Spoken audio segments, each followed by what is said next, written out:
Bien-aimés, demeurez abondamment bénis en Jésus et que le Saint-Esprit dispose vos cœurs, afin que vous puissiez recevoir ce message avec joie, amour, paix, simplicité, sincérité et vérité de cœur, au nom puissant de Jésus-Christ de Nazareth. Amen.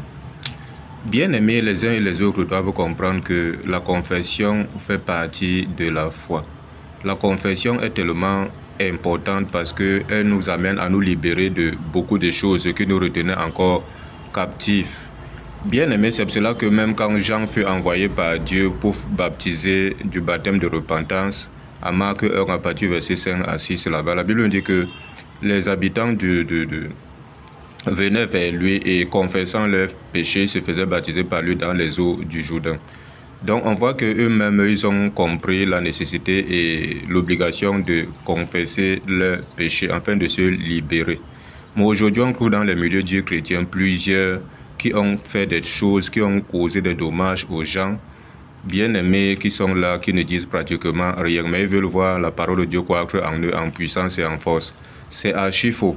C'est pour cela que Proverbe 28, verset 13 dit: celui qui cache ses transgressions ne prospère point, mais celui qui les avoue et les délaisse obtient miséricorde. Donc il faut les avouer et tu les délaisses. C'est pour ça que c'est important de confesser pour obtenir la miséricorde de Dieu. Bien-aimé, 1 Jean 1, verset 9. 1 Jean chapitre 1, verset 9 dit: si nous confessons nos péchés, il est fidèle et juste pour nous les pardonner et pour nous purifier de toute iniquité. Bien-aimé, on voit que si tu confesses, le Seigneur est juste pour pardonner tes péchés et te purifier aussi de toute iniquité. Bien-aimé, c'est pour cela qu'Acte 19, verset 18 à 20. Ceux-là qui avaient cru, la Bible dit que venaient confesser et déclarer ce qu'ils avaient fait. On dirait un certain nombre de ceux qui avaient exercé des arts magiques, ayant apporté les livres, les brûlaient devant tous, et on en estima le prix à 50 000 pièces d'argent. On dit que c'est ainsi que la parole de Dieu croissait en eux, en force et en puissance. Bien aimé, comprendre que si tu ne confesses pas, sache que la parole de Dieu ne peut pas croître en toi en puissance et en force. Voilà, parce que l'ennemi aura toujours tendance à te guetter, parce que c'est que tu es encore lié par des choses qui lui appartiennent. C'est pour cela que Jésus-Christ dit à Jean 14, verset 30.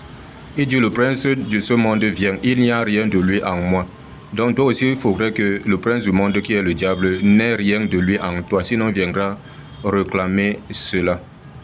Bien-aimé, donc il faut que tu comprennes la nécessité de confesser, que ce soit avant ou après même avoir cru, parce qu'il y a d'autres qui peuvent confesser cela avant et d'autres après avoir cru, comme ceux de Acte 19, verset 18 à 20.